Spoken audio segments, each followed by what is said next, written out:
नमस्कार दोस्तों, कैसे हैं आप लोग। उम्मीद करते हैं आप अच्छे होंगे और आपकी पढ़ाई चल रही है। दोस्तों बहुत कम समय बचा है बीपीएससी 67वीं पीटी का एग्जाम में, और उसके बाद फिर सीडीपीओ का आपका एग्जाम होगा। समय बहुत कम बचा है और आप लोग तैयारी में, हमें आशा है कि आप लोग तैयारी में लगे हुए होंगे। और दोस्तों पार्ट 1, पार्ट 2, पार्ट 3 हमने चैनल पर अपलोड कर दिया था selected current affairs BPSC CDPO exam दोनों के लिए। आज हम पार्ट 4 लेकर के आपके सामने हाजिर है। तो चलिए बिना देर किए हुए क्लास शुरू करते हैं आज का। और दोस्तों मेरा प्रयास अगर आपको अच्छा लगा तो चैनल को please like, share and subscribe जरूर कीजिएगा, ताकि मेरा मोटिवेशन बना रहे और हम आपके लिए इसी तरीके से सिलेक्टेड करंट अफेयर्स लेकर के आए, जिससे कि आपका एग्जामिनेशन में कुछ मार्क्स बढ़े। ये मेरे लिए सौभाग्य की बात होगी। तो चलिए बिना देर किए हुए शुरू करते हैं। दोस्तों 67th BPSC and CDPO exam 2022 पहला जो है दोस्तों, राज्य का दूसरा खादी मॉल कहां बनेगा। राज्य का दूसरा खादी मॉल कहां बनेगा, तो दरभंगा में। पहला खादी मॉल जो है दोस्तों वो आपका पटना में है, पहला पटना में और दूसरा आपका दरभंगा में बनेगा। और दूसरा बात दोस्तों, दरभंगा में एयरपोर्ट भी शुरू हो गया है। तो बिहार में टोटल 3 एयरपोर्ट है अभी संचालन में। पहला पटना, दूसरा आपका गया में है, तीसरा आपका दरभंगा में, ध्यान रखिएगा। आगे चलते हैं दोस्तों, राज्य के कितने जिलों में जैविक खेती किया जाएगा, तो 13 जिला में जैविक खेती किया जाएगा, ऑर्गेनिक खेती किया जाएगा। और जैसे कि अभी भारत का पहला 100% जैविक खेती वाला राज्य कौन सा है, तो सिक्किम था। और बिहार में भी सरकार ने शुरू किया कि जो गंगा के किनारे जो जिला है जो पड़ता है उसमें जैविक खेती शुरू किया जाएगा, टोटल 13 जिला में। आगे चलते हैं, नीति आयोग की तरफ से जारी 112 आकांक्षी जिला कार्यक्रम में कृषि क्षेत्र में बेहतर परिणाम के लिए बिहार का कौन सा जिला अव्वल रहा, तो नवादा जिला जो है, जो नीति आयोग की तरफ से आकांक्षी जिला कार्यक्रम प्रोग्राम जो लॉन्च किया गया था कृषि क्षेत्र में, उसमें नवादा जिला जो है वो अव्वल रहा है आपका। आगे चलते हैं, 1 मार्च को किसके जन्मदिन पर राज्य भर में विकास दिवस के रूप में मनाया गया। विकास दिवस तो नीतीश कुमार के जन्म दिवस पर 1 मार्च को विकास दिवस के रूप में मनाया गया, सुशासन दिवस के रूप में मनाया जाता है। आगे चलते हैं, पटना हाईकोर्ट में शताब्दी भवन का उद्घाटन किसके द्वारा किया गया था, तो शरद अरविंद बोबड़े, मुख्य न्यायाधीश सुप्रीम कोर्ट के जो थे उनके द्वारा पटना में जो हाईकोर्ट है उसका शताब्दी भवन का उद्घाटन किया गया था। ध्यान रखिएगा, वेरी वेरी इंपॉर्टेंट है ये। आगे चलते हैं, बिहार पुलिस द्वारा होली के त्योहार पर शराब की होम डिलीवरी पर रोक लगाने हेतु किस मिशन की शुरुआत की गई थी, तो मिशन होम डिलीवरी का शुरुआत किया गया था कि होली के त्योहार में शराब का जो होम डिलीवरी होता है उसको रोक लगाने के लिए ये योजना प्रोग्राम शुरू किया गया था, मिशन होम डिलीवरी। बिहार के किस जिले में एकलव्य विद्यालय शुरू किया जाएगा, तो बिहार एकलव्य विद्यालय शुरू किया जाएगा आपका 4 जिला है। तो पहला है 3 जिला, जमुई, बांका और पश्चिम चंपारण। जमुई, बांका और पश्चिम चंपारण में बिहार का पहला एकलव्य विद्यालय शुरू किया जाएगा, पहला नहीं है। आगे चलते हैं, दलाई लामा के नाम पर राज्य भर में ग्लोबल लर्निंग सेंटर कहां बनेगा, तो बोधगया में राज्य में ग्लोबल लर्निंग सेंटर बनेगा दलाई लामा के नाम पर। आगे चलते हैं, बिहार इतिहास परिषद का हाल ही में 9वां अधिवेशन मनाया गया। बिहार इतिहास परिषद है उसका हाल ही में सरकार की तरफ से 9वां अधिवेशन मनाया गया। एग्जामिनेशन में क्वेश्चन पूछा जाएगा, बिहार इतिहास परिषद का हाल ही में कितना डैश अधिवेशन मनाया गया, तो आपको जवाब देना है 9वां अधिवेशन मनाया गया। आगे चलते हैं, नवादा जिला की खनवा नदी बिहार की पहली सुकन्या ग्राम पंचायत बनी। नवादा जिला की खनवा बनी बिहार की पहली सुकन्या ग्राम पंचायत। भारत में पहली बार आदिवासी महिला बटालियन का गठन बिहार सरकार के द्वारा किया गया। वेरी वेरी इंपॉर्टेंट है ये क्वेश्चन जो है, वेरी वेरी इंपॉर्टेंट है, क्योंकि भारत में पहला बार है कि आदिवासी के लाभ के लिए कुछ मतलब लीग से हटकर कार्यक्रम शुरू किया गया। वो बिहार सरकार की तरफ से किया गया कि आदिवासियों को, जो महिला है होती है आदिवासी महिला, उनको एक गठन के रूप में, पुलिस गठन के रूप में, सैन्य बल के रूप में उसका प्रयोग किया जाएगा बिहार सरकार के द्वारा। ध्यान रखिए, वेरी इंपॉर्टेंट। भारत में पहला, बिहार देश का पहला राज्य होगा जहां सभी घरों में प्रीपेड मीटर लगेगा। प्रीपेड मीटर मतलब आप जैसे मोबाइल में कैसे यूज करते हैं, जितना पैसा डालते हैं उतना यूज होता है। तो बस जस्ट लाइक वैसे ही होगा, जितना पैसा आप मीटर में रहेगा आपका सर्विस, बिजली आपका उतना देर चलेगा, देन आफ्टर फिर आपको रिचार्ज कराना होगा। आगे चलते, गंगा जल उद्वह योजना के तहत राजगीर, गया, बोधगया, नवादा जिले में लोगों को शुद्ध पेयजल उपलब्ध होगा गंगा जल युद्ध योजना के तहत। और राजगीर में दोस्तों नेचर सफारी भी खुल गया है और आपका जू सफारी भी खुल गया है। बिहार का दूसरा जू सफारी आपका राजगीर में है, पहला आपका पटना में, ध्यान रखिएगा। और राजगीर में आपका ग्लास ब्रिज भी है, ध्यान रखिएगा। भारत का दूसरा ग्लास ब्रिज है और पहला ग्लास ब्रिज आपका उत्तराखंड में, ध्यान रखिएगा। आगे चलते हैं, मुख्यमंत्री उद्यमी योजना लॉन्च की गई, जिसमें उद्योग लगाने पर सरकार जो है वो 10 लाख का लोन देगी, जिसमें से 5 लाख रुपए का अनुदान के रूप में दिया जाएगा। उद्यमी लगाने के लिए बिहार सरकार की योजना है कि लोगों को रोजगार कैसे मिले, गरीबी दूर कैसे हो और मतलब राज्य का जीडीपी कैसे आगे बढ़े, उसी के लिए सरकार ने एक योजना लाई, मुख्यमंत्री उद्यमी योजना। इसमें 10 लाख रुपए का लोन आपको मिलेगा और 5 लाख रुपए का लोन जो है वो आपको अनुदान के रूप में सरकार के द्वारा आपके काम को देखते हुए माफ किया जाएगा, जिससे आपको प्रोत्साहन मिले और बिहार में रोजगार बढ़े, गरीबी कम हो।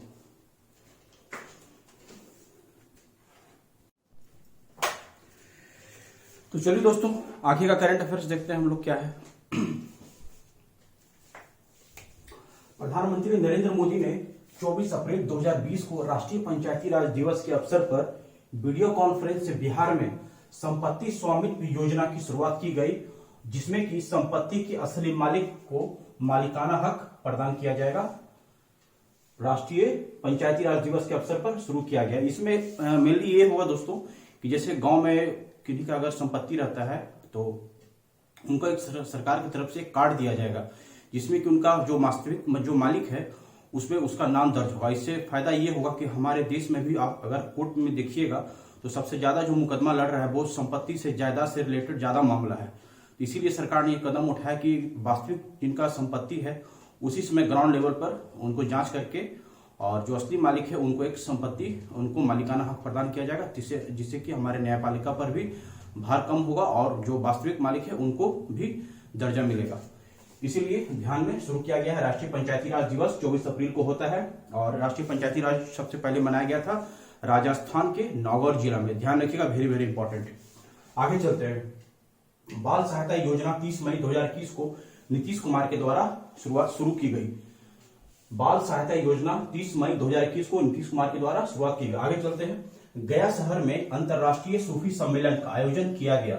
कहां किया गया? तो गया शहर में अंतर्राष्ट्रीय सूफी सम्मेलन का आयोजन किया गया। आगे देखिए दोस्तों, बिहार डीजल अनुदान योजना के तहत बिहार के किसानों को 50 रुपए प्रति लीटर डीजल प्रदान किया जाएगा। प्रति लीटर डीजल,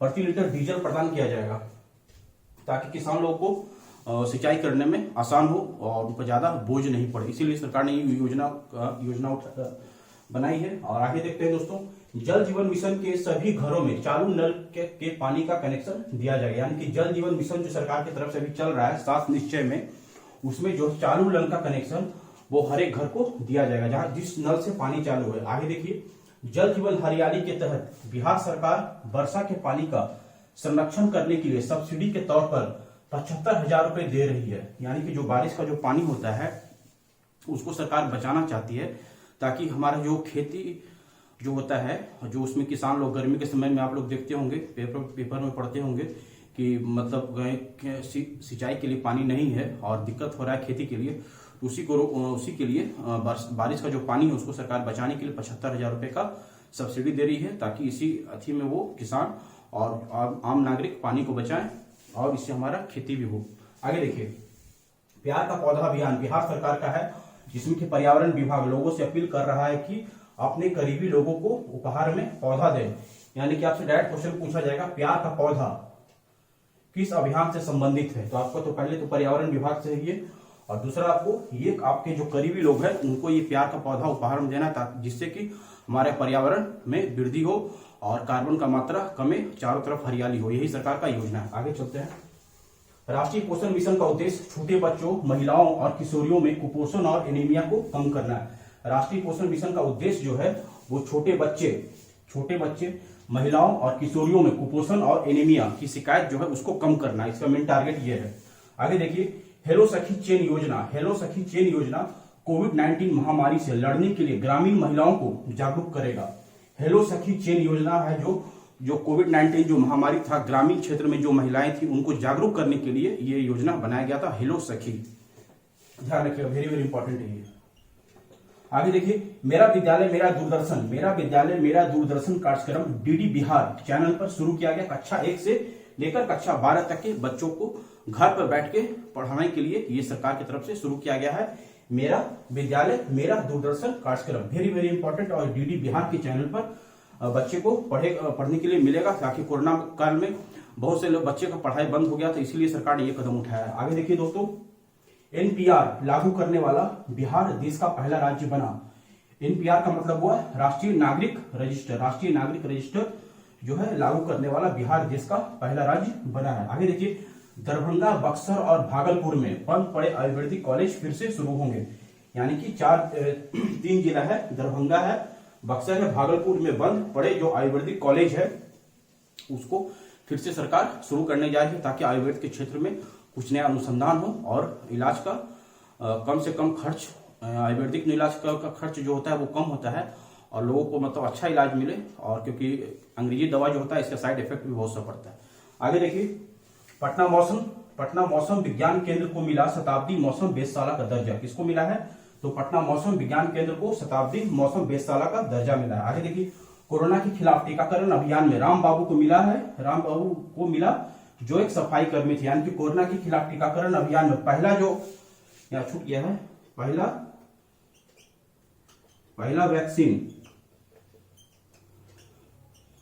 वैक्सीन जो है ये राम बाबू को मिला है, जो कि एक सफाई कर्मी थे। वेरी वेरी इंपॉर्टेंट है, ध्यान रखिएगा दोस्तों। एक बार हम फिर से आपको रिवीजन करा देते हैं इसी वीडियो में, ताकि आपको फटाक से याद हो जाए और बार बार आपको देखना नहीं पड़े। चलिए, प्रधानमंत्री नरेंद्र मोदी ने 24 अप्रैल 2020 को राष्ट्रीय पंचायती राज दिवस के अवसर पर वीडियो कॉन्फ्रेंस से बिहार में संपत्ति स्वामित्व योजना की शुरुआत की, जिसमें संपत्ति के असली मालिक को मालिकाना हक प्रदान किया जाएगा। इसमें 2-3 क्वेश्चन छुपा हुआ है। सबसे पहला तो राष्ट्रीय पंचायती राज दिवस कब मनाया जाता है? तो 24 अप्रैल 2020 को। और राष्ट्रीय पंचायती राज सबसे पहले कहां लागू किया गया था? तो राजस्थान के नागौर जिला में, ध्यान रखिएगा।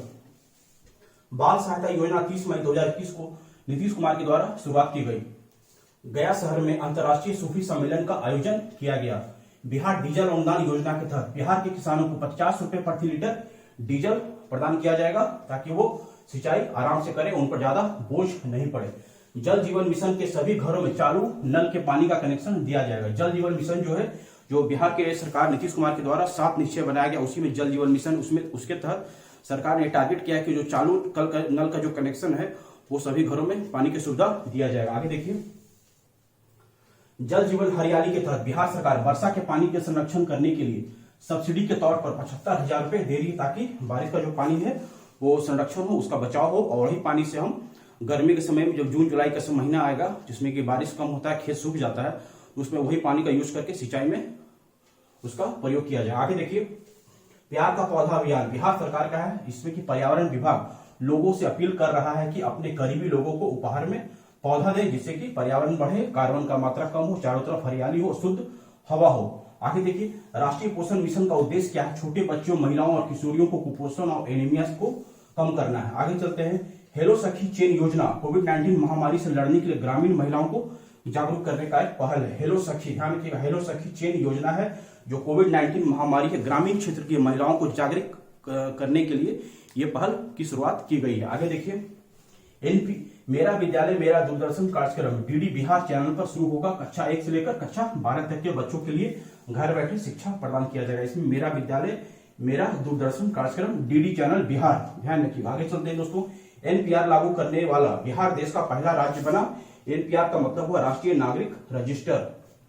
दरभंगा, बक्सर और भागलपुर में बंद पड़े आयुर्वेदिक कॉलेज फिर से शुरू होंगे। आगे देखिए, पटना मौसम विज्ञान केंद्र को मिला शताब्दी मौसम वेधशाला का दर्जा। किसको मिला है? तो पटना मौसम विज्ञान केंद्र को मिला है शताब्दी मौसम वेधशाला का दर्जा। कोरोना के खिलाफ टीकाकरण अभियान में पहला वैक्सीन राम बाबू को मिला है, जो कि एक सफाई कर्मी थे। तो दोस्तों, मेरा प्रयास अगर आपको अच्छा लगा होगा तो प्लीज चैनल को लाइक, शेयर एंड सब्सक्राइब जरूर कीजिएगा।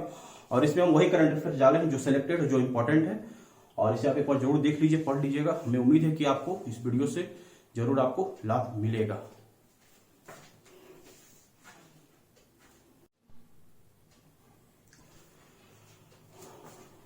चलिए दोस्तों, आखिर देखते हैं करंट अफेयर्स क्या इंपॉर्टेंट। पटना में पराली और भूसी से बना पहला, पटना में पराली और भूसी से बना पहला इको फ्रेंडली कोविड अस्पताल जो पटना में बना था, वो बिहार में पहली बार वो पराली और भूसी से बना था। ध्यान रखिएगा, वेरी वेरी इंपॉर्टेंट। आगे चलते हैं, hit Covid app. Hit Covid app, इस ऐप के माध्यम से बिहार सरकार राज्य भर में कोविड पॉजिटिव वैसे मरीज जो होम आइसोलेशन में है उन्हें देख रेख करना एवं स्वास्थ्य सुविधा प्रदान करना। हिट कोविड ऐप के माध्यम से, ये बिहार सरकार का ऐप है हिट कोविड ऐप, और इसमें कोविड पेशेंट जो है उनको देख रेख करना और उनको दवा प्रदान करना। आगे देखिए, बिहार सरकार ने 3 जून 2020 को टीका एक्सप्रेस की शुरुआत की, जिसमें 45 से अधिक उम्र के लोगों को घर बैठे टीका दिया जाएगा। यानी कि टीका एक्सप्रेस का शुरुआत किया गया था बिहार सरकार के द्वारा कोरोना पीरियड में, और 45 साल से अधिक उम्र के लोगों को जो अस्पताल नहीं पहुंच पा रहे टीकाकरण केंद्र पर, तो उनको घर बैठे टीका दिया जाएगा। आगे चलिए दोस्तों, पटना में विट्रो फर्टिलाइजेशन लैब की शुरुआत की गई। ये विट्रो फर्टिलाइजेशन लैब का मतलब हुआ निसंतान के इलाज के लिए, निसंतान के इलाज के लिए ये लैब होता है विट्रो फर्टिलाइजेशन लैब, ये पटना में खोला गया है। आगे चलते हैं, हर गांव ऑप्टिकल फाइबर के तहत बिहार के सभी गांव को ऑप्टिकल फाइबर इंटरनेट से जोड़ा जाएगा। हर गांव ऑप्टिकल फाइबर एक योजना है, इसके तहत बिहार के सभी गांव को ऑप्टिकल फाइबर इंटरनेट से जोड़ा जाएगा ताकि उनको इंटरनेट का सुविधा मिले और घर बैठे वो मतलब पढ़ाई करें या और भी ऑनलाइन वर्क, इंटरनेट के माध्यम से तो बहुत सा काम होता है, वो काम वो घर बैठे करें। हर एक बिहार के हर एक गांव में ये सुविधा प्रदान किया जाएगा। आगे चलते हैं दोस्तों, फ्लिपकार्ट ने IIT पटना के साथ अकादमिक सहयोग को मजबूत करने का समझौता किया। किसके साथ किया है? तो फ्लिपकार्ट और IIT के बीच में एक समझौता हुआ है, जिसमें कि अकादमिक सहयोग को मजबूत करने का दोनों के बीच में एग्रीमेंट हुआ है। आगे चलिए, बिहार में हाल ही में पटना में पहली advance trauma life support lab की शुरुआत की गई। बिहार में हाल ही में पटना में पहली advance trauma life support lab की शुरुआत की गई। आगे चलते हैं, बिहार में पटना के बाद दूसरा एम्स दरभंगा में होगा। पहला एम्स तो पटना में आप लोग को मालूम ही होगा, और दूसरा एम्स आपका दरभंगा में होगा। और दरभंगा में एम्स भी हो गया और आपका एयरपोर्ट हो गया। और बिहार में 3 एयरपोर्ट है, पटना है, गया है, दरभंगा है, एक पूर्णिया में वो सैन्य का है, सेना के लिए। मेनली जो मतलब सार्वजनिक रूप से है वो 3 जगह है, पटना, गया और दरभंगा। और दरभंगा में दूसरा एम्स बन रहा है, पहला एम्स आपका पटना में है, ध्यान रखिएगा, वेरी वेरी इंपॉर्टेंट। आगे चलते हैं, बिहार सरकार ने चमकी बुखार के लिए पीकू अस्पताल की शुरुआत की मुजफ्फरपुर में जो चमकी बुखार आया था पिछले साल, मतलब 2020 में बुखार आया था, इसमें बहुत सब गरीब बच्चे का मतलब इस बुखार ने उनका जीवन ले लिया था, इसीलिए सरकार ने ये पीकू अस्पताल की शुरुआत की है। आगे चलते हैं, बांका के मंदार में बिहार का दूसरा रोपवे की शुरुआत। बांका जिला के मंदार में बिहार का दूसरा रोपवे का शुरुआत किया गया है, और पहला रोपवे आप लोग को मालूम ही होगा आपका राजगीर में है। राजगीर में बिहार का पहला रोपवे था, और दूसरा रोपवे बिहार में बांका जिले में मंदार पर्वत पर शुरू हुआ है। इससे सरकार का टारगेट कि बिहार के टूरिज्म को हमको प्रमोट करना और इससे ज्यादा से ज्यादा लोगों को रोजगार मिले। आगे चलते हैं दोस्तों, 7700 करोड़ रुपए की लागत से बनेगा बिहार का पहला ग्रीनफील्ड एक्सप्रेसवे, जो औरंगाबाद से लेकर दरभंगा के जयनगर के बीच बनेगा। औरंगाबाद, ध्यान रखिए, औरंगाबाद से लेकर जयनगर के बीच में 7700 करोड़ रुपए का ये ग्रीनफील्ड प्रोजेक्ट है। ग्रीनफील्ड एक्सप्रेसवे का मतलब हुआ पूरा नए तरीके से, और एक होता है ब्राउनफील्ड में जो बना हुआ होता है उसी को फिर से मतलब नए तरीके से उसको रेनोवेट करके उसको बनाया जाता है, तो उसको ब्राउनफील्ड बोलते हैं। और ग्रीनफील्ड मतलब पूरा नए तरीके से, मतलब औरंगाबाद से लेकर आपका दरभंगा के जयनगर के बीच बनाया जाएगा, इसमें जमीन का अधिग्रहण भी होगा। आगे चलिए, भारतीय रेल का पहला इलेक्ट्रिक वाहन चार्जिंग स्टेशन पटना में बनेगा। भारतीय रेल का पहला इलेक्ट्रिक वाहन चार्जिंग स्टेशन पटना में बनेगा। आगे चलते हैं, बिहार के दरभंगा और सुपौल में तालाब के ऊपर तैरता हुआ बिजली घर बनाया जा रहा है। कहां पर? तो दरभंगा और सुपौल में, ध्यान रखिएगा, वेरी वेरी इंपॉर्टेंट। भारत का पहला जो तैरता हुआ सोलर प्लेट था वो आपका असम में बना था, ध्यान रखिएगा, वेरी वेरी इंपॉर्टेंट। आगे चलते हैं, पटना में बनेगा विश्व का चौथा पावर म्यूजियम। कहां बनेगा? तो पटना में बनेगा विश्व का चौथा पावर म्यूजियम। आगे देखिए, कटिहार में बनेगा सुपर ग्रिड, 3 देशों से बिजली लाइन से जोड़ने वाला बिहार जो है वो बिहार देश का पहला राज्य होगा। फिर से एक बार हम पढ़ देते हैं दोस्तों, आपको इसी वीडियो में याद हो जाएगा। पटना में पराली और भूसी से बना पहला इको फ्रेंडली कोविड अस्पताल, हिट कोविड ऐप। इस ऐप के माध्यम से बिहार सरकार राज्य भर में कोविड पॉजिटिव वैसे मरीज जो होम आइसोलेशन में है, यानी कि घर में है, उन्हें देखरेख करना और स्वास्थ्य सुविधाएं प्रदान करना हिट कोविड ऐप के माध्यम से। आगे देखिए, बिहार सरकार ने 3 जून 2020 को टीका एक्सप्रेस की शुरुआत की, 45 से अधिक उम्र के लोगों को घर बैठे इसमें टीका दिया जाएगा। पटना में विट्रो फर्टिलाइजेशन लैब, ये जो लैब है वो निसंतान के इलाज के लिए खोला गया है। आगे देखिए दोस्तों, हर गांव ऑप्टिकल फाइबर के तहत बिहार के सभी गांवों को ऑप्टिकल फाइबर इंटरनेट सेवा से जोड़ा जाएगा। आगे चलते हैं, फ्लिपकार्ट ने IIT पटना के साथ अकादमिक सहयोग को मजबूत करने का समझौता किया। किसके साथ? IIT पटना के साथ। आगे देखिए, बिहार में हाल ही में पटना में पहली advance trauma life support lab की शुरुआत की गई। आगे चलते हैं, बिहार में पटना के बाद दूसरा एम्स दरभंगा में बनेगा। पहला एम्स जो है वो पटना में ऑलरेडी बना हुआ है, अब वो चालू है, दूसरा दरभंगा में बनेगा। आगे देखिए दोस्तों, बिहार सरकार ने चमकी बुखार के लिए पीको अस्पताल की शुरुआत की थी मुजफ्फरपुर में। बांका के मंदार में बिहार का दूसरा रोपवे की शुरुआत की गई। पहला रोपवे आपका राजगीर में, ध्यान रखिएगा, राजगीर में जू सफारी भी है, फर्स्ट सेकंड ग्लास ब्रिज है, पहला ग्लास ब्रिज आपका उत्तराखंड में है। भारतीय 7700 करोड़ रुपए की लागत से बनेगा बिहार का पहला ग्रीनफील्ड एक्सप्रेसवे, जो औरंगाबाद से लेकर दरभंगा के जयनगर के बीच होगा। उत्तरी बिहार को दक्षिण बिहार से पूरा जोड़ेगा, ये ध्यान रखिए। भारतीय रेल का पहला इलेक्ट्रिक वाहन चार्जिंग स्टेशन कहां खुला? तो पटना में खुला है। बिहार भारतीय रेल का पहला इलेक्ट्रिक वाहन चार्जिंग स्टेशन पटना में बनेगा। आगे देखिए, बिहार के दरभंगा और सुपौल में तालाब के ऊपर तैरता हुआ बिजली घर बनाया जा रहा है। पटना में बनेगा विश्व का चौथा पावर म्यूजियम। कहां बनेगा? तो पटना में बनेगा विश्व का चौथा पावर म्यूजियम। पहला पावर म्यूजियम कहां है आप मुझे कमेंट में बताइएगा। कटिहार में बनेगा सुपर ग्रिड, 3 देशों से बिजली लाइन से जुड़ने वाला बिहार देश का पहला राज्य होगा। यानी कि बिहार में जो है वो 3 देशों से बिजली बिहार को सप्लाई होगा और ये भारत में पहला राज्य बिहार होगा। तो दोस्तों आप हमें बताइएगा ये करंट अफेयर्स आपको कैसा लगा। अगर मेरा प्रयास अगर आपको अच्छा लगा होगा तो प्लीज चैनल को लाइक शेयर एंड सब्सक्राइब जरूर कीजिएगा और हम आपसे फिर नेक्स्ट वीडियो में मिलेंगे। तब तक अपना ध्यान रखिए और जम के पढ़ाई कीजिए, क्योंकि समय बहुत कम बचा है और उसके बाद फिर आपका CDPO का एग्जाम होगा। ये जो करंट अफेयर्स हम बताए हैं आपको दोनों एग्जामिनेशन में काम आएगा, क्योंकि बिना करंट अफेयर्स का शायद ही कोई ऐसा एग्जाम है आज के डेट में जिससे आप निकल जाइए। इसलिए करंट अफेयर्स के बिना नैया पार नहीं लगेगा, इसलिए जम के लगे रहिए, तैयारी करते रहिए। हमसे जहां तक बनेगा हम आपके लिए सिलेक्टेड करंट अफेयर्स लेकर के आएंगे और वीडियो को शेयर कर देगा, ताकि और भी जो दोस्त है जो करंट अफेयर्स की तैयारी कर रहे हैं, खास करके BPSC और CDPO का एग्जाम का तैयारी कर रहे हैं, उनको इसका लाभ मिले। और बस मेरा यही कामना रहेगा और हम आपसे फिर नेक्स्ट वीडियो में मिलेंगे इसी तरह का कुछ इंपॉर्टेंट करंट अफेयर्स लेकर के। तब तक अपना ध्यान रखिए और जम के पढ़ाई कीजिए।